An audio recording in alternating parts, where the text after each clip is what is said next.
Assalamualaikum warahmatullahi wabarakatuh. Kami ucapkan selamat pagi dan salam sejahtera bagi seluruh peserta acara webinar online pada hari ini, kerjasama dari ID Surabaya dengan Pfizer.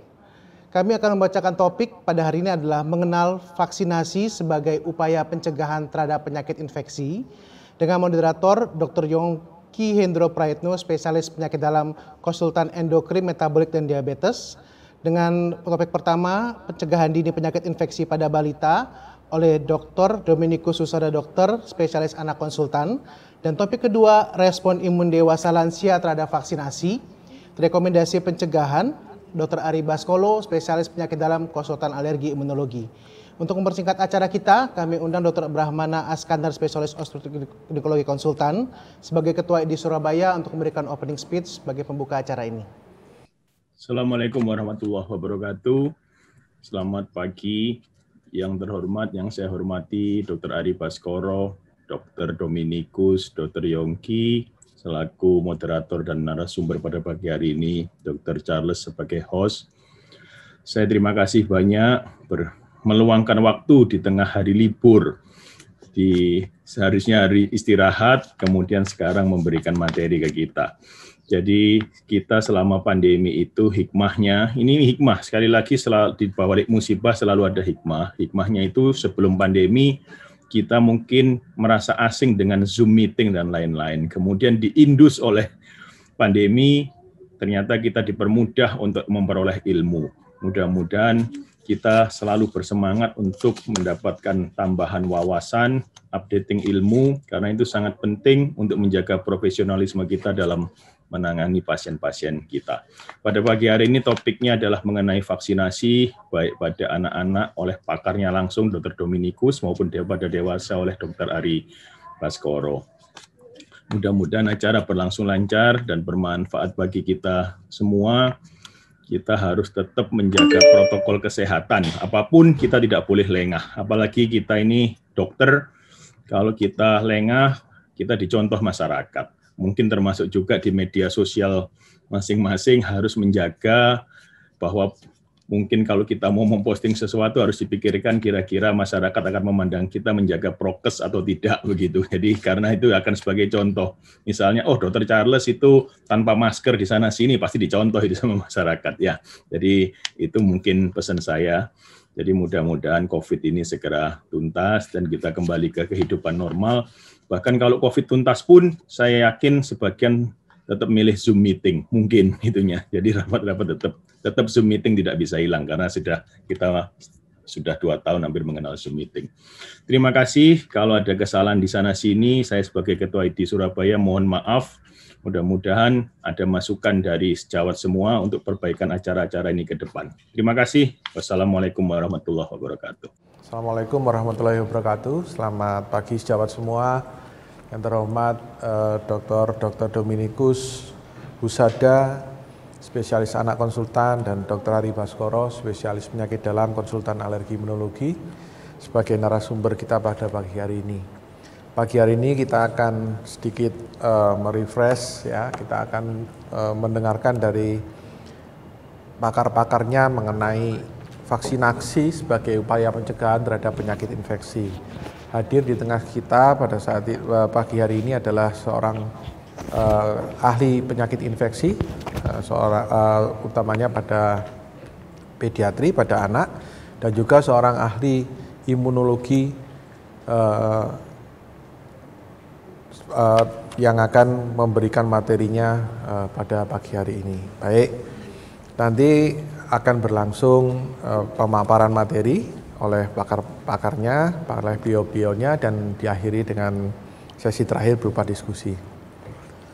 Sebagai awal, kita akan mendengarkan paparan materi dari Dr. Dominikus Susada, Dr.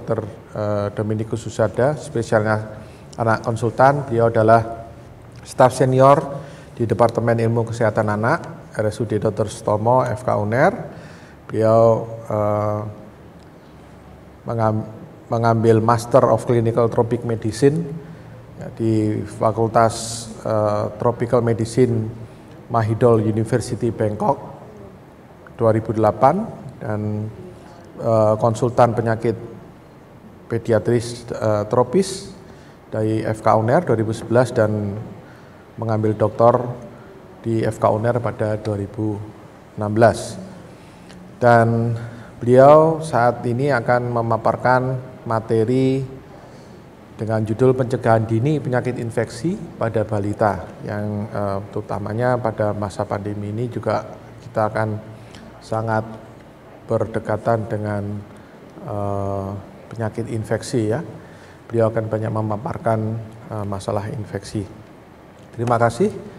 Dr. Dominikus bisa dimulai presentasinya. Kami persilahkan, Dok. Terima kasih. Jadi selamat pagi para senior yang saya hormati, sejawat sekalian. Tugas saya adalah menyampaikan materi mengenai pencegahan dini penyakit infeksi pada balita. Tapi kita fokuskan nanti di bagian belakang pada penyakit pneumokokal invasif, satu hal yang menjadi kebutuhan di seluruh dunia, tapi kita belum lakukan di Indonesia secara terstruktur. Beberapa hal yang akan saya cover secara cepat dalam waktu 20 menit. Saya yakin Anda semua sudah terbiasa dengan imunisasi, jadi ini hanya sekedar mengingatkan saja bahwa imunisasi itu penting dan beberapa hal yang telah kita capai selama ini. Di dunia ini hanya ada dua aspek public health, kesehatan masyarakat yang paling berhasil. Pertama ialah imunisasi dan yang kedua adalah air bersih. Tidak ada upaya public health yang seberhasil keduanya ini. Masih ada keuntungan lain kalau kita melakukan imunisasi, ialah bahwa kita mengurangi resistensi antimikroba yang juga menjadi masalah. Jadi semua vaksinolog setuju bahwa air bersih dan imunisasi adalah contoh yang patut ditiru oleh upaya-upaya lain kalau kita mau melakukan satu hal di bidang kesehatan masyarakat. Para pendahulu di bidang imunologi, 4 dari mereka ini menangkan hadiah Nobel, kecuali Louis Pasteur, yang hidup di era sebelum Alfred Nobel. Kemudian Jenner adalah orang yang memulai imunisasi modern pertama kali. Dia mengambil nanah dari seorang pemerah susu perempuan namanya Sarah, dan kemudian memberikannya pada anak umur 8 tahun James Phipps, yang adalah anak tukang kebunnya sendiri. Dari smallpox yang ingin dicegah, Jenner menggunakan efek dari cowpox. Jadi suatu fenomena yang kalau dilakukan hari ini tidak ada satupun komite etik yang akan menyetujui. Tapi ternyata dia berhasil. Dan jangan dilupakan, Jenner tidak menemukan vaksin. Jenner melakukan upaya vaksinasi yang waktu itu disebut sebagai variolisasi. Jadi ini yang dilakukan. Dan ini dipercaya sebagai tempat di mana dia melakukan kegiatan seperti itu. Jadi bukan spesifik satu, tapi ada banyak yang seperti itu. Nah, orang pertama yang menemukan vaksin di laboratorium adalah Louis Pasteur. Beliau bukan dokter, beliau adalah ahli kimia. Dan dia bekerja dengan vaksin rabies dan antraks, 2 vaksin pertama kali yang dibuat di dunia ini, dan kemudian membuka jalan bagi vaksin-vaksin lain. Tentu kita tahu Salk dan Sabin telah mengeliminasi polio di banyak tempat di seluruh dunia. Saat ini tersisa 2 negara saja yang masih endemis polio. Anders adalah orang yang melakukan metode untuk menumbuhkan virus. Anders membuka jalan bagi keluarnya virus-virus yang kemudian dijadikan vaksinasi, ya, terutama pada campak dan polio yang sebelumnya. Aston Ramon menemukan vaksin difteri yang kita tahu sekarang ini 170 negara tidak lagi punya kasus. Pasien terbanyak biasanya ada pada anak-anak. Ini juga contoh bahwa vaksinasi menghilangkan. Pada tetanus, ya, termasuk tetanus neonatorum, sejarah dimulai dari von Behring, Nockar, dan Shibasaburo, yang kemudian diikuti dengan beberapa ahli di Amerika menemukan vaksin tetanus. Tetapi tidak banyak perempuan dalam sejarah vaksin, dan 3 mereka ini adalah yang menemukan vaksin pertussis. Pada hari ini, pertussis masih menjadi salah satu penyebab kematian, terutama pada neonatus dan para remaja, oleh karena imunitas yang sudah mulai menurun. Kita tahu tidak ada imunisasi pada neonatus untuk pertussis, sehingga orang berusaha untuk memberikan pertussis pada ibu hamil. Tapi pemegang rekor dunia untuk membuat vaksin adalah Maurice Hilleman. Dan salah satu yang kita pakai hari ini adalah MMR, tapi dia bekerja untuk lebih dari 30 vaksin sebelumnya oleh karena jabatannya. Orang yang seperti dia sekarang ini adalah Stanley Plotkin. Plotkin sendiri menemukan vaksin rubella ketika melakukan tugas klinik di Great Ormond Street. Plotkin adalah lulusan dari University of Pennsylvania di Philadelphia. Dan orang yang paling dihormati di vaksinasi sekarang ini, semua pabrik vaksin berhubungan dengan dia. Tidak fair tidak menyebut orang Indonesia. Dan ada 3 nama yang sekarang ini dikenal di dunia vaksin. Satria, murid saya dulu, sekarang sudah lulus dari S3 di London School, bekerja dengan vaksin TB terapeutik, bukan sebagai preventif, dan menjadi konsultan pada saat ini untuk salah satu vaksin COVID yang diberikan melalui oral. Ines bekerja di Australia, meneliti berbagai komponen biologis termasuk untuk vaksin, dan Indra adalah karyawan Bio Farma yang melanjutkan pendidikan S3 di Oxford, salah satu tim di bawah Profesor Andy Pollard dan Sarah Gilbert untuk yang menghasilkan vaksin Oxford dan AstraZeneca. Ada 200 orang di situ. Ya, tentu kita tak boleh lupakan Ukur Sahin yang bikin vaksin COVID yang menjadi vaksin pertama yang bisa diberikan untuk anak-anak 12 tahun ke atas sekarang, dan telah di-approve oleh banyak negara di dunia ini, termasuk Eropa dan Amerika. Singapura juga sudah mengeluarkan izin, tapi karena vaksin tidak masuk di Indonesia, kita belum tahu kapan kita akan menggunakan. Dilihat dari banyaknya vaksin, sejak pertama kali dia dibuat sampai hari ini, terjadi percepatan luar biasa, terutama pada 20-30 tahun terakhir, dengan metode yang juga sangat berkembang, dari asalnya hanya dimatikan, dilemahkan, ya, atau dipakai toksin yang diberikan formalin, sekarang sudah dikenal reverse vaksinologi, structural vaksinologi, dan yang terakhir adalah internet vaksinologi. Jadi ini adalah satu kemajuan yang luar biasa, bukan saja dalam teknologi Zoom, seperti Dr. Pramana mengatakan, dalam pembuatan vaksin pun kita sekarang menggunakan internet vaksinologi. Nah, vaksin tentu adalah sesuatu yang dipakai untuk menaikkan kekebalan dalam tujuan mencegah penyakit. Imunisasi sendiri belum tentu dipakai vaksin. Imunisasi adalah prosesnya untuk membuat orang itu lebih kebal. Ya, tujuan utama memang menghasilkan antibodi, tapi tidak selalu. Dan ada 4 cara orang mendapat kekebalan. Sakit bisa kebal, contohnya campak, cacar air, ya. Anda kebal seumur hidup. Pada dengue, Anda kebal pada serotipe yang menginfeksi, tapi tidak pada 3 serotipe lain. Tapi ada penyakit yang tidak bikin kekebalan, seperti difteri, tetanus.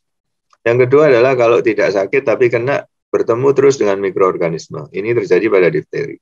Jadi pertemuan di daerah endemis dengan Corynebacterium diphtheri membuat Anda kebal terhadap penyakit difteri pada tingkat tertentu. Tapi resiko dari 1 dan 2 itu adalah orang terpapar dan mati. Ya, dan itu tidak kita ambil. Jadi yang terbaik memang adalah melalui imunisasi. Selain nomor 4, perlindungan dari ibu pada anak. Ya, kita butuh vaksin karena tidak semua penyakit ada obatnya.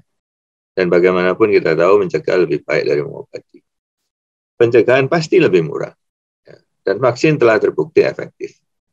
Ini yang menjadi alasan utama kita. Kita juga tahu bahwa di dunia ini, di antara yang paling banyak makan korban manusia, kelaparan, penyakit, dan perang, yang selalu akan berganti, dan karena itu kita tahu COVID bukan yang terakhir, akan ada pandemi-pandemi lain selama dunia ini masih ada, yang paling banyak makan korban adalah penyakit. Karena itu peran vaksin menjadi lebih penting lagi. Kita sudah buktikan 3 penyakit tidak ada, ya, dan banyak anak menjadi korban. Ya, rinderpest adalah penyakit campak pada sapi, jadi tidak menyangkut manusia. Tapi cacar yang kita kenal, lalu polio, itu cukup banyak menyerang anak. Dan mereka yang tidak musnah, jumlahnya makin menurun. Dan kalau Anda lihat dari semua penyakit yang ada di Inggris ini sebagian besar adalah penyakit pada anak-anak. Dan inilah yang kita buktikan bahwa dengan memberi imunisasi, mungkin kita tidak lagi melihatnya sekarang ini. Ini data Amerika, ya. Hampir sama. Setelah era sebelum vaksin begitu banyaknya, kita sekarang sudah hampir tidak melihat. Dokter Amerika tak pernah melihat difteri mungkin sudah 30 tahun, sama dengan dokter di Singapura. Dan dalam konteks COVID, kita sudah buktikan juga bahwa kalau Anda bisa mencapai populasi yang sangat tinggi, maka kasus akan menurun dengan sendirinya. Dan suatu hal yang selalu konsisten di semua negara untuk semua penyakit yang ada vaksinnya, begitu vaksinasi dimulai, maka jumlah kasus akan menurun dengan sendirinya. Jadi ini yang menjadi satu fenomena yang kita lihat di mana-mana. Dan ini bukti bahwa kalau Anda tervaksinasi, Anda terlindungi. mereka saudara kembar, satu kena cacar, satunya enggak. Ialah karena yang tidak kena itu sudah diimunisasi. Pada waktu polio mewabah, ketika ventilator tidak ada dan orang mengalami kelumpuhan otot nafas, maka kita menciptakan ventilator pertama pada anak pada waktu itu, yang modelnya seperti tong ini yang disebut sebagai iron lung. Dan sekarang tersisa 3 orang di atas 90 tahun semua yang masih hidup di Amerika, masih dengan iron lung-nya itu. Kita lihat bahwa keluarga ini yang membedakan adalah yang lain sudah divaksin polio, bapaknya nggak sempat karena umurnya sudah di atas yang lain. Jadi bapaknya mengalami kelumpuhan, tapi keluarga yang lain tidak. Jadi sekali lagi bahwa imunisasi memang sangat berperan. Nah, selama pandemi, imunisasi ini sangat menurun, tapi ini terjadi di seluruh dunia, bukan hanya di Indonesia. Ya. Tapi untungnya tanda kutip dalam konteks Jawa, jadi dalam kondisi apapun masih ada untung. Kita bersamaan juga melihat menurunnya insiden banyak penyakit menular. Jadi ya, moles kira-kira seperti itu.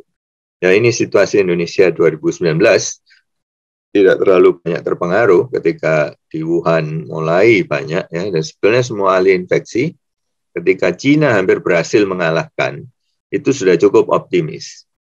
Tapi ketika kita tahu Iran dan Italia mulai menunjukkan kenaikan kasus, semua orang infeksi di dunia ini tahu bahwa kita sudah kalah. Sebab tidak ada negara mampu melakukan yang dilakukan oleh Cina dalam membatasi pergerakan dan berbagai tindakan lainnya dalam konteks mengendalikan wabah.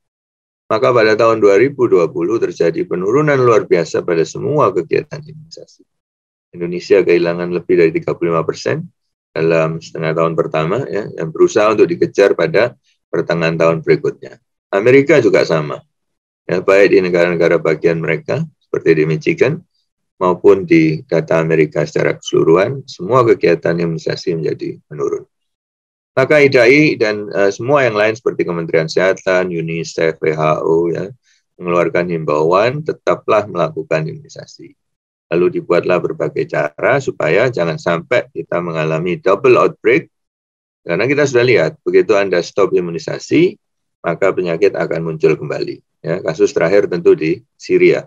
Sebelum perang mereka berada pada standar Eropa, tapi 1 tahun setelah perang semua penyakit-penyakit yang dulu hilang sekarang sudah balik lagi. Dan di Indonesia kita harus belajar dari Filipina. Sejak munculnya hesitansi terhadap vaksinasi karena kasus Dengvaxia, mereka berhenti melakukan pada banyak tempat imunisasi standar. Maka dalam waktu setahun di Filipina, keluar outbreak polio, keluar outbreak pertussis, dan tentu saja difteri. Baik, bagian terakhir dari presentasi saya adalah mengenai infeksi oleh Streptococcus pneumoniae. Ya. Kita belum menerapkan mengenai ini. Kita tahu bahwa ini salah satu penyebab beban besar di dunia. Bakteri ini adalah penyebab infeksi yang bisa menjadi berat, yang kita sebut sebagai invasive pneumococcal disease, penyakit pneumococcus yang invasif. Dia adalah salah satu penyebab utama pneumonia, meningitis, dan bakterinya pada sebetulnya berbagai kelompok usia, tapi fokus kita tentu pada anak-anak. Punya polisakarida, lapisan polisakarida yang menentukan serotipenya, dan seringkali dikenali dari lapisan ini. Sekarang ada lebih dari 90 serotipe. Ya, tidak semuanya dia patogenik, dan karena itu tidak semuanya menjadi sasaran. Sudah menjadi suatu pengetahuan umum bahwa resistensi terhadap kuman ini semakin banyak. MIC pada antibiotika yang masih sensitif pun semakin lama semakin tinggi. Kita lihat pada pensilin, pada ceftriaxone, itu kondisi ini tidak dapat dihindari, baik secara kategori CLSI ataupun kalau kita lihat pada UCAS, jadi cara untuk mengetahui resistensi pada kuman. Ya. Kita membaginya menjadi 3 penyakit yang disebabkan oleh pneumococcus ini. Ada yang kelompok memang paling berat, yang kita sebut sebagai invasif, ya, jadi meningitis, bacteremia, dan sepsis. Kemudian pneumonia, ya, bacteremic pneumonia, itu ada di kelompok paling atas. Setelah itu pneumonia yang lebih ringan. Ya. Sebetulnya pada awal vaksin ini dibuat, kita tidak masuk ke situ. Kita ingin supaya lapisan teratas itu yang dikendalikan. Dan di bawahnya lagi yang lebih ringan adalah otitis media. Nanti di bawahnya lagi adalah carriage, pembawa kuman ini di nasofaring. Dan data dunia selama 10-20 tahun terakhir tetap konsisten. Pneumonia dan diare adalah penyebab kematian terbesar pada anak. Ya, data ini berlaku sama di semua negara, berlaku untuk data lokal, regional, maupun internasional. Bahwa pneumonia dan diare adalah dua penyebab utama kematian pada anak-anak, ya, termasuk di bawah 5 tahun. Ini adalah angka kasus Streptococcus pneumonia infection, ya, yang kita peroleh pada sekitar tahun 2015. Di seluruh dunia, infeksinya mencapai 3,5 juta. Ya. Tentu karena tidak semua negara di dunia ini memberikan imunisasi ini, hanya sebagian negara yang memberikan. Dan dari jumlah itu, kematian mencapai hampir 300.000, 257.000 jumlahnya. Saingannya sebelum ada vaksin adalah HIV, Haemophilus influenza tipe B. Ya, lebih berbahaya dari Haemophilus influenza yang non-typeable, ya, dan beda mereka adalah pada kapsulnya. Sehingga kasusnya itu hampir sama banyaknya, ya, bertiga dengan Neisseria meningitidis. Tapi kemudian vaksin bermunculan, dan HIV muncul lebih dulu vaksinnya, sebelum vaksin Streptococcus. Begitu imunisasi HIV diberikan di seluruh dunia, angka HIV langsung menjadi sangat rendah. Hari ini misalnya praktis, kalau orang mengalami meningitis, itu kalau di negara maju dia nggak pikir HIV duluan, karena coverage mereka begitu baik. Nah, kita di Indonesia memberikan imunisasi dengan jadwal ini di sarana pemerintah. Jadi hepatitis B0 duluan, terus BCG, ya, polio 1, polio 2, dan seterusnya, sampai booster pada usia 18 bulan, lalu booster berikutnya pada saat dia masuk di SD. Ya, beberapa daerah seperti Surabaya, Jakarta mendapat ekstra vaksin HPV, termasuk Makassar, Manado, dan Bangka Belitung. Lalu beberapa provinsi, ya, juga mendapat ekstra untuk vaksin Streptococcus pneumoniae. Itu situasi hari ini. Ya, tetapi tidak merata, tidak di seluruh Indonesia, oleh karena pertimbangan biaya. Dan secara teknis memang belum bisa dilakukan. Ini diadopsi oleh jadwal IDAI. Jadi di IDAI pun kita menggunakan, sekarang sudah hampir sama ya, jadi jadwal yang dulunya berbeda sangat banyak antara jadwal IDAI dan kementerian, sekarang sudah hampir sama. IDAI mengakomodir banyak perubahan sehubungan dengan tidak baik kalau di satu negara itu ada dua jadwal yang bedanya terlalu jauh. Nah, WHO menyarankan supaya imunisasi Streptococcus pneumoniae ini dilakukan di negara-negara di dunia ini. Ya, mau pakai vaksin yang mana terserah, karena ada beberapa vaksin sekarang yang beredar di dunia, asalkan digunakan. Lebih dari 125 negara sudah menggunakan. Ada yang pakai 2 macam, ada yang pakai 1 macam, ada yang pakai vaksin A, vaksin B.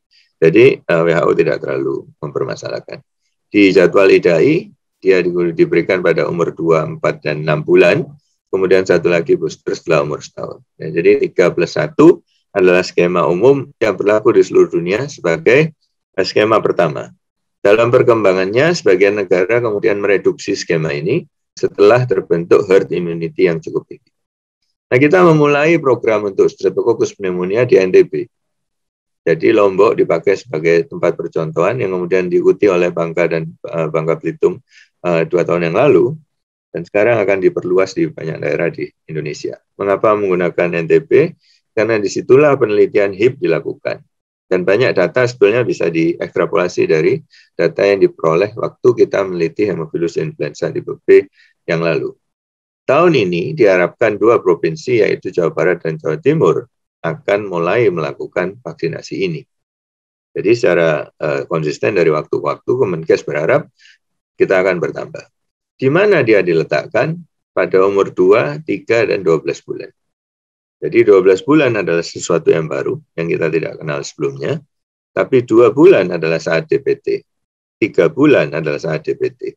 Berarti orangnya akan datang. Masalahnya adalah kita sekarang memberi injeksi 2. Ya, ini jadi seringkali sebagian masyarakat tidak mau. Tapi sebetulnya memberi injeksi yang multiple itu bisa mempercepat perlindungan, mengurangi kunjungan, dan menaikkan efisiensi. Tenaga kesehatan tidak perlu terlalu berulang-ulang memberikan ini karena bisa digabung. Saat ini, satu-satunya provinsi di Indonesia yang telah melakukan imunisasi dengan suntik 2 kali, itu hanya Yogyakarta. Karena sejak 5 tahun yang lalu, Yogyakarta sudah tidak lagi menggunakan polio tetes. Jadi di seluruh provinsi Jogja, polio yang dipakai adalah polio injeksi. Akibatnya, pada umur 2, 3, dan 4 ketika bayi dibawa ke posyandu, orang menyuntik 2. Ya, satu untuk pentabio, satu untuk polio. Dan acceptance rate di Jogja selama paling tidak 3 tahun terakhir itu konsisten di atas 90-95%. Jadi orang Jogja itu begitu baiknya, ya, begitu patuhnya pada program pemerintah, sehingga coverage mereka begitu baik. Dan kita dibantu oleh UNICEF dalam pengadaan vaksin, oleh karena vaksin ini tidak murah. Jadi pada bulan September 2020 ditandatangani, April barangnya datang 1,6 juta. Jadi kalau nggak dipakai, ya sayang ya. Jadi ini yang kita upayakan untuk bisa digunakan. Dan ini sejalan dengan perbaikan imunisasi yang kita akan terus lakukan sampai 2030. Lalu efeknya ya terhadap pneumonia secara umum pada kurang dari 15 tahun, penurunan 25%. Ini data Argentina. Pada pneumonia karena pneumokokus, penurunannya adalah 70%. Ini data Argentina. Argentina pakai skema kayak pemerintah Indonesia, 2 ditambah 1 booster. Jadi 2 plus 1. Jadi ini nggak bisa dibantah. Ya, setelah vaksin diberikan, ini data di Inggris memberikan juga 2 plus 1. Inggris sekarang menurunkan menjadi 1 plus 1. Didapatkan penurunan kematian 69% antara sebelum dan ketika sudah.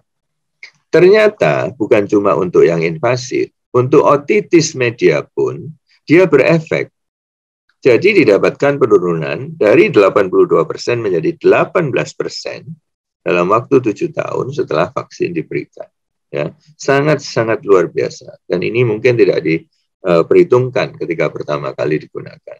Terhadap resistensi antibiotika dia juga sangat-sangat membantu. Karier ya, yang lebih tidak diduga kembali, dan ini juga terbukti dalam data Lombok. Di Lombok diberikan 2 plus 1. Karier pada kelompok yang divaksin, yang pada awalnya sebelum vaksinasi tidak berbeda dengan kelompok kontrol, setelah divaksinasi berbeda bermakna pada serotipe yang ada di dalam vaksin. Ya, jadi ini pun tidak terbantahkan. Memang ada beberapa keluhan ya, sama dengan vaksin COVID, panas, irritable, makan menurun, banyak tidur, tapi secara umum dia aman. Nah, kalau di sarana mandiri bukan pemerintah, sarannya masih tetap sama 3 plus 1, bukan 2 plus 1. Jadi tergantung umurnya. Pada umur yang lebih tua kita bisa mengurangi. Dan butuh cakupan yang agak tinggi memang, sekitar 70% sama dengan target COVID sebelum mendapat hasil secara umum.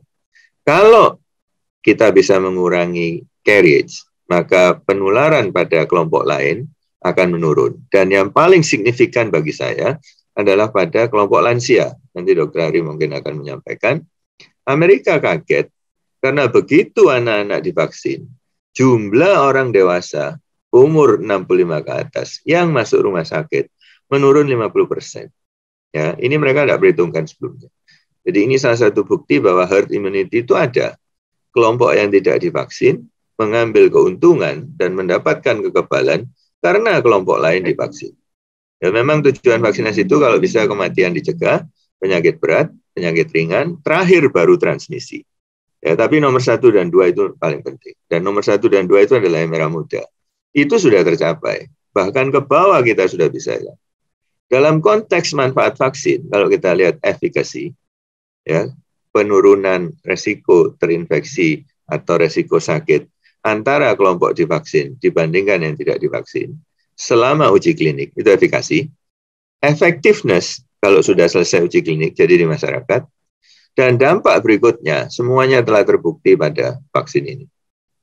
Jadi, program untuk Streptococcus pneumonia ini adalah sesuatu yang signifikan, menunjukkan bukti yang sama di 120 negara lebih di seluruh dunia, dan ini akan kita lakukan sekarang.